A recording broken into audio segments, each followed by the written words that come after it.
The dig at Ballytear on the Isle of Man in 1946 wasn't supposed to unearth a crime scene. They were excavating a Viking age burial. A high-status male warrior laid to rest with his sword and shield. But beneath him, in the cold, damp earth, lay something else. The skeleton of a woman, young, her skull cleaved open from above by a massive, single blow. Her bones were arranged in a way that defied a respectful burial. She had been thrown into the grave first, a final, macabre offering before her master's body was placed on top of her. For decades, this was interpreted as a straightforward case of ritual sacrifice. The slave, the ambot, following her owner into the afterlife. But recent forensic analysis of the bones, published in the Journal of Scandinavian Archaeology in 2019, tells a darker story. Isotope analysis revealed she wasn't local. She grew up hundreds of miles away, likely on the Scottish coast. Further examination of her vertebrae showed signs of chronic stress, the kind associated with hard, repetitive labor. This wasn't an honored servant. This was a captive. And the blow that killed her wasn't a clean, ritualistic execution. It was brutal, efficient butchery. Her death wasn't a sacrament. It was an act of disposal. The sagas speak of glory and gold, but they are silent on this. They don't describe the moment a person is stripped of their name, their family, their future, and turned into an object to be broken and discarded in a whole. The truth of the captive bride isn't in the epic poems. It's in the forensic evidence of a splintered skull, buried in the dark. You hear the term Viking bride and you think of shield maidens, of strong women forging alliances. This is a romantic myth, a modern fantasy projected onto the iron-hard reality of the 9th century. The Old Norse language had precise words for the women taken in raids, and none of them were bride. They were ambot, female thralls. Or they were frilla, a concubine, a status only marginally better than a field hand. They were property, acquired through violence and legally classified alongside livestock. What happened after the longships beached on a foreign shore and the monastery bells fell silent was not a courtship. It was a harvest. The Anglo-Saxon Chronicle, recounting the first raids in the late 700s, speaks of the Vikings seizing all the treasures and miserably slaughtering the inhabitants. But it also notes they carried people away into bondage. This wasn't an afterthought. It was a primary objective. The entire economic model of the Viking expansion relied on a constant supply of human beings. Silver could be spent once. Land could be farmed. But a captive woman was a multi-purpose asset. She was a source of labor, a producer of more laborers, and a commodity that could be sold for a high price in the sprawling slave markets that stretched from Dublin to the Caspian Sea. The victory feast was not the end of her ordeal. It was the beginning of a systematic process of dehumanization, codified in law and confirmed by the cold, hard evidence excavated from the earth. The captive bride wasn't a prize of war. She was the fuel for the war machine itself. To understand what happened to these women, you have to understand the geopolitical landscape of the 9th and 10th centuries. This wasn't chaotic, opportunistic raiding. It was a sophisticated international business enterprise. The primary trade hubs of the Viking world, places like Hedeby in modern-day Germany, Birka in Sweden, and especially Dublin in Ireland, were not just centers for timber and fur. They were Europe's largest human trafficking markets. After a successful raid on an English village or an Irish monastery, the captives were sorted. The men fit for fighting might be killed or enslaved for hard labor. The women entered a different, more terrifying calculus. They were marched to the coast and loaded onto ships. Their destination was often Dublin, which, under Norse control from 841 AD, became the nexus of the slave trade in the West. Irish annals lament the great sea-belched floods of foreigners who carried off thousands into bondage. From Dublin, these captives were shipped out across the known world. Some were sent north, to the new settlements in Iceland, where the Landnámabók, the Book of Settlements, lists countless Gaelic thralls by name, footnotes in the founding of a nation.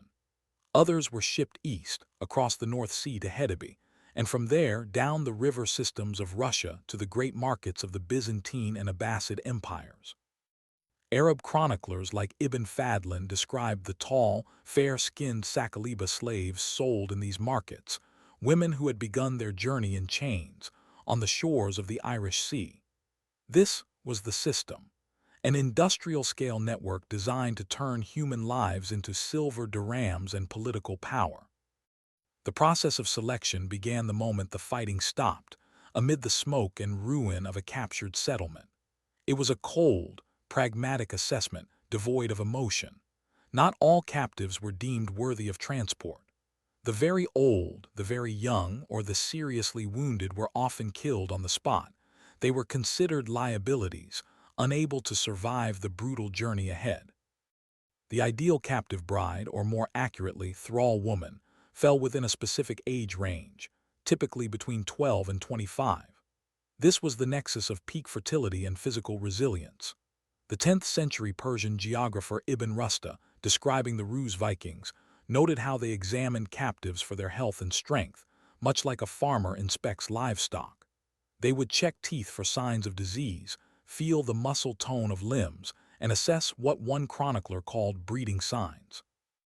Those who passed this horrific inspection were marked, sometimes with a splash of red ochre on the forehead, sometimes with a temporary brand.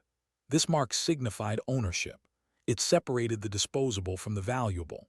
It was the first step in erasing a person's identity and replacing it with a price tag. This selection process was rapid, often taking place in a matter of hours. The longships had to be ready to leave with the tide, to evade any local militias that might regroup.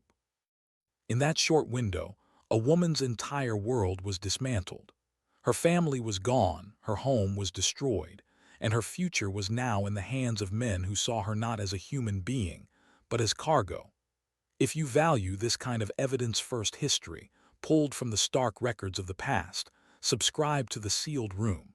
What we are about to uncover goes deeper into the mechanics of this forgotten economy.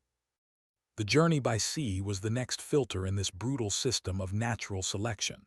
Viking longships, masterpieces of naval engineering, were not designed for human cargo. They were open to the elements, offering no shelter from the relentless North Atlantic wind, the freezing spray, and the violent storms. Captives were typically chained to the deck or the rowing benches. Excavations of sunken ships, like the Skulderev wrecks in Denmark, show how cramped the space was. There was no room to stand, barely enough to shift position. Iron rings and shackles, found in abundance at Viking port sites like Birka, confirm this practice. A 2012 experimental archaeology project by the Viking Ship Museum in Roskilde attempted to replicate a North Sea crossing under these conditions. The volunteers, even well-fed and in modern clothing, suffered from exposure, dehydration, and circulation problems within 48 hours. For a malnourished captive in thin rags, the journey, which could last from several days to weeks depending on the weather, was a death sentence for many. They were given minimal rations, a little water, some hard bread or dried fish, just enough to keep them alive. Dehydration and starvation were used as tools of control. Weak captives could not fight back. They could not attempt to jump overboard. The sagas are silent on this, but the archaeological record is not.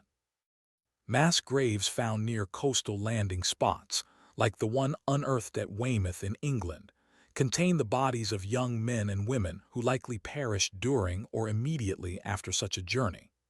They were the transport losses, the cost of doing business, their bodies unceremoniously dumped before the valuable survivors were marched to market. The victory feast, so central to the Viking warrior ethos, was not a simple celebration. It was a crucial ritual for consolidating the raid's profits, both material and human. This feast rarely happened on the cramped, dangerous ships. It took place at the first secure location, a temporary island encampment, a fortified base, or upon returning to their home fjord.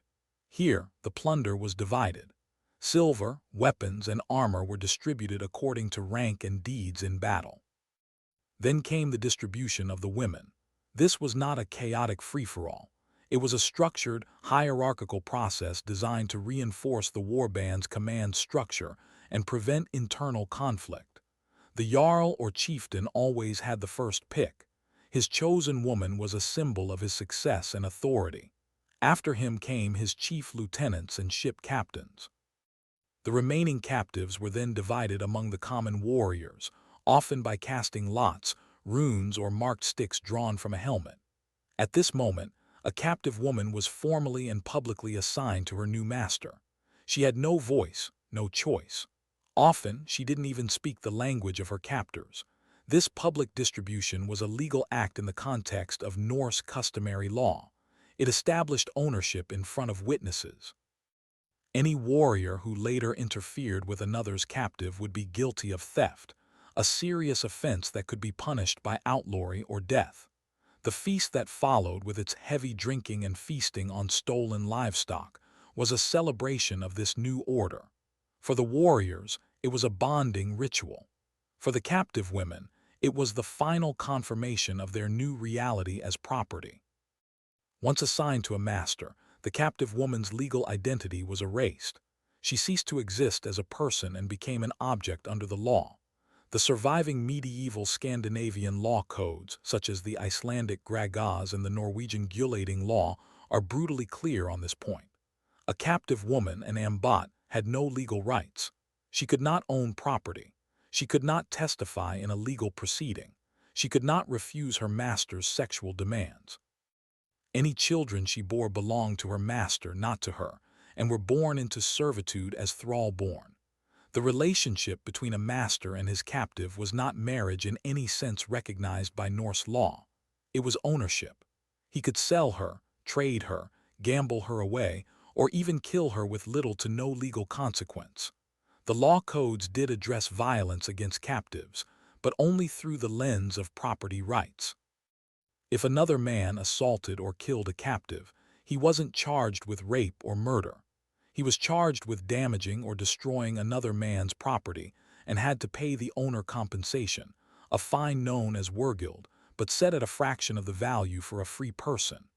This legal framework is one of the most macabre parts of the entire system. It wasn't lawless chaos. It was legally sanctioned, systematic exploitation. The law was not a shield for the weak. It was a weapon for the powerful, designed to legitimize and regulate the profits of human trafficking. The cold, dispassionate language of these codes reveals a society that had fully integrated slavery into its legal and economic DNA, creating a permanent, heritable underclass built upon the foundation of violence and capture. For a long time, the stark descriptions in the law codes and annals were viewed by some as exaggeration, the propaganda of Christian monks. But in the last 50 years, archaeology has provided chilling, irrefutable proof. Excavations at major Viking Age settlements consistently reveal the physical reality of slavery. At the trading hub of Hedeby, archaeologists unearthed distinct living quarters: the large, central longhouse for the free family and smaller, windowless, sunken-featured huts on the periphery. Inside these huts, the finds are different. The pottery is cruder, the animal bones are from cheaper cuts of meat, and sometimes iron collars and shackles are found discarded in the corners.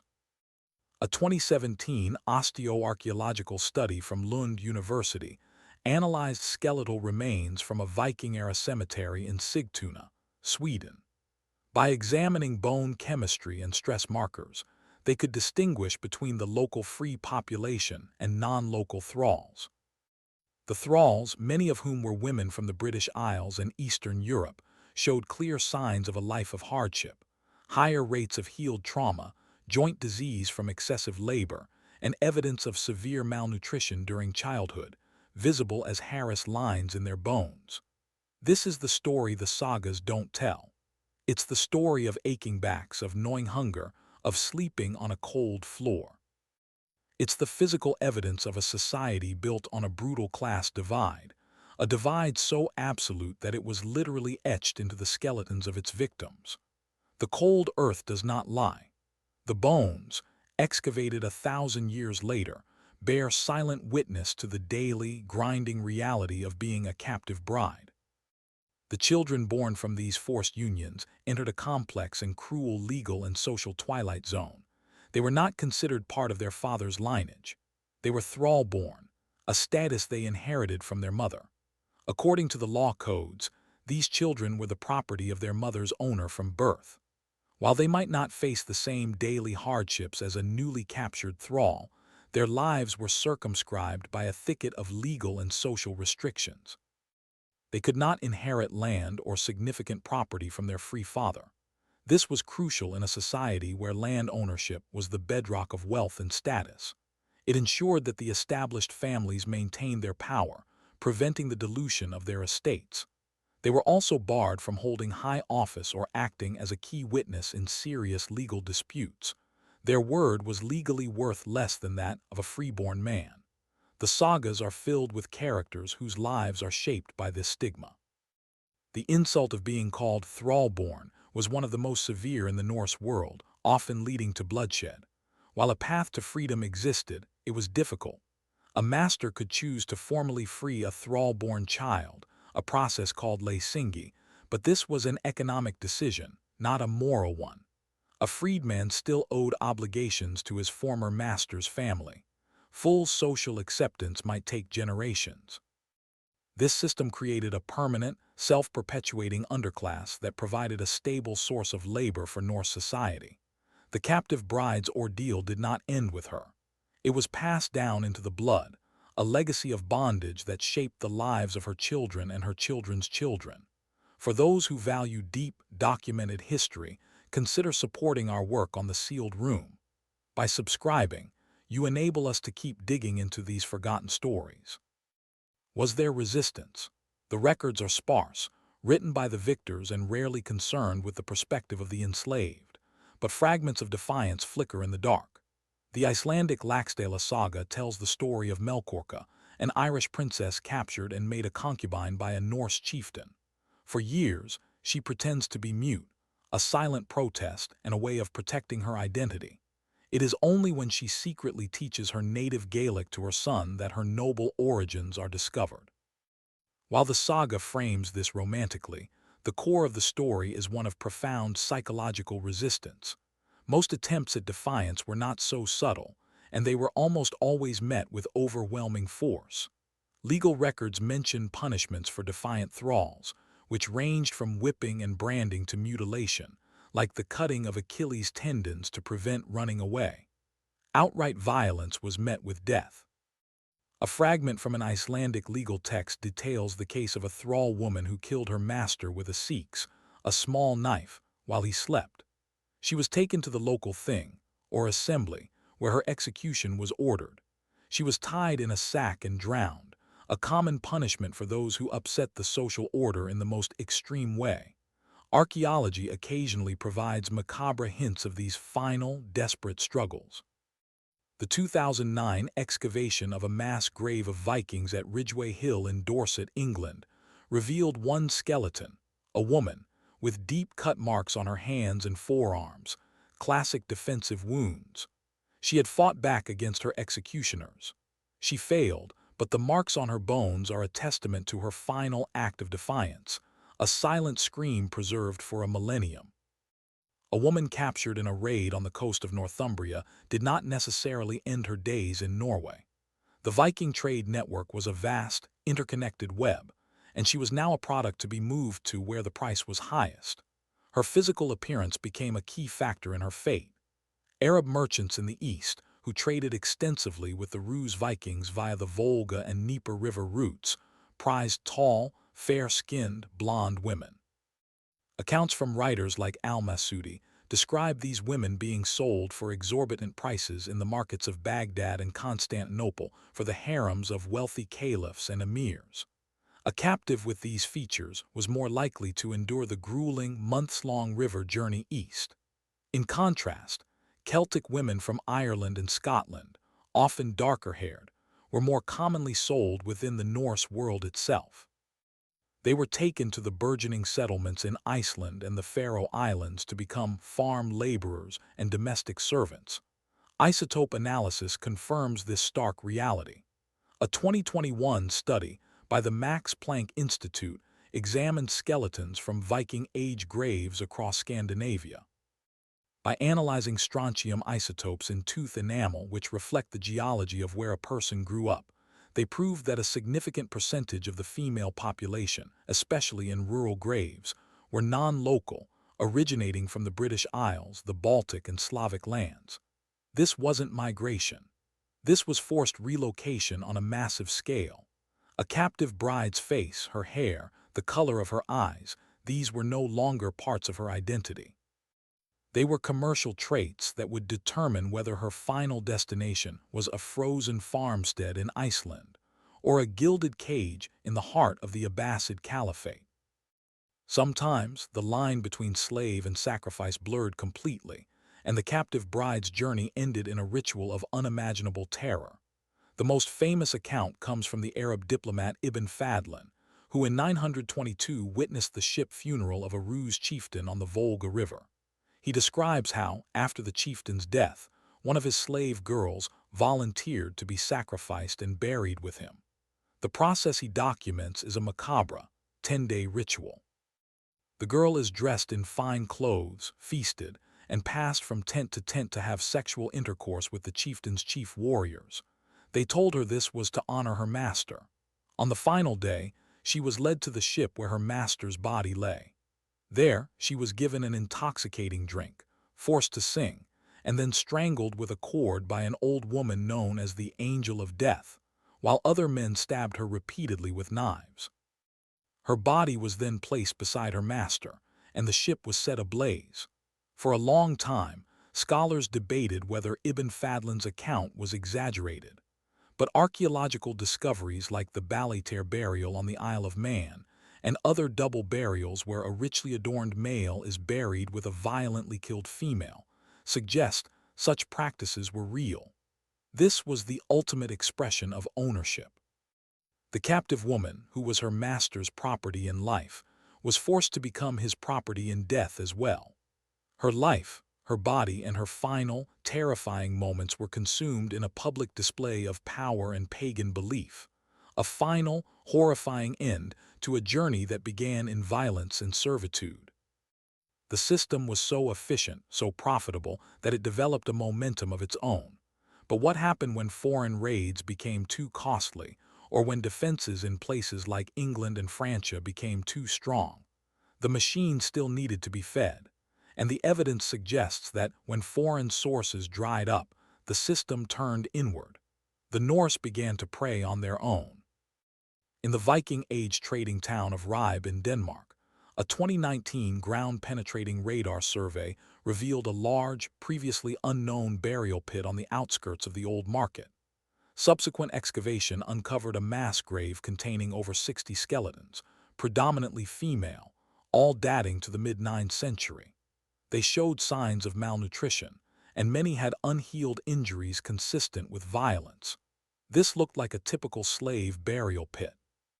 But the analysis of their grave goods, simple amber beads and clothing fragments, and a preliminary DNA study yielded a shocking result. Many of these women were genetically Scandinavian. They were not captives from Ireland or England. They were Danes, Swedes, or Norwegians. This was evidence of an internal slave trade. Perhaps they were debtors, sold into servitude. Perhaps they were victims of local power struggles, their families defeated by a rival chieftain. Or perhaps they were simply kidnapped by slavers operating within Scandinavia itself. This macabre discovery reframes the entire narrative. The horror of the captive bride was not just something Vikings inflicted on foreigners. It was a core part of their economy, a tool so powerful and so ruthless that, when necessary, it was deployed against their own people. The line between us and them could be erased by the simple, brutal logic of profit. Centuries later, when the sagas of Iceland were finally written down by Christian scholars looking back on their pagan past, this brutal reality was laundered. The raw, violent transaction of the captive bride was often repackaged into a story of romance and social mobility. In the sagas, the captured woman is no longer a terrified villager. She is an Irish princess, a woman of high birth whose status is temporarily obscured. Her captor is not a brutal warrior, but a noble hero who recognizes her inherent worth. Their union, which in reality was rape and subjugation, is portrayed as a faded romance. The children, who in the 9th century were legally semi-free at best, are elevated in the narrative to become the heroic founders of great Icelandic families. The story of Melkorka in Laxdæla Saga is the perfect example of this historical revisionism. Her story, and others like it, served a crucial purpose for the 13th century Icelandic chieftains who commissioned the sagas. It allowed them to acknowledge their Gaelic ancestry, which they knew was present in their bloodlines from the slave trade, without acknowledging the brutal truth of how it got there. It replaced a history of mass abduction and sexual violence with a more palatable narrative of noble, star-crossed lovers. The sagas are not a clear window into the Viking Age. They are a fractured mirror, reflecting a carefully curated version of the past. The true story of the captive bride is not in what the sagas say, but in the silences they keep, the horrors they consciously chose to write out of history. We return in the end to the cold earth of Balliter, to the woman with the cleaved skull, buried without a name, without a marker, her existence reduced to a footnote in the burial of the man who owned and killed her. We now understand the vast, international system that brought her there. We see the cold logic of the selection process, the horrors of the sea journey, the ritualized humiliation of the victory feast, and the legal cage that stripped her of all humanity. We can trace the economic incentives and the social structures that made her suffering not just possible but profitable. But we will never know her name. We will never hear her story in her own words. She, and the tens of thousands of women like her, are the silent architects of the Viking Age. Their stolen labor built the farms of Iceland. Their sale price funded the ships that sailed to America. Their stolen lives were the currency that financed an empire of the sea. The heroic sagas and the glittering treasures in museums are only one half of the story. The other half is written in the forensic reports, in the isotope analysis of bones, and in the deviant burials of nameless women. It is a story of a systematic, macabre industry. The true legacy of the Viking victory feast isn't the heroic poetry it inspired. It is the chilling silence from 1,000 unmarked graves, a silence that, once you learn to listen for it, is deafening.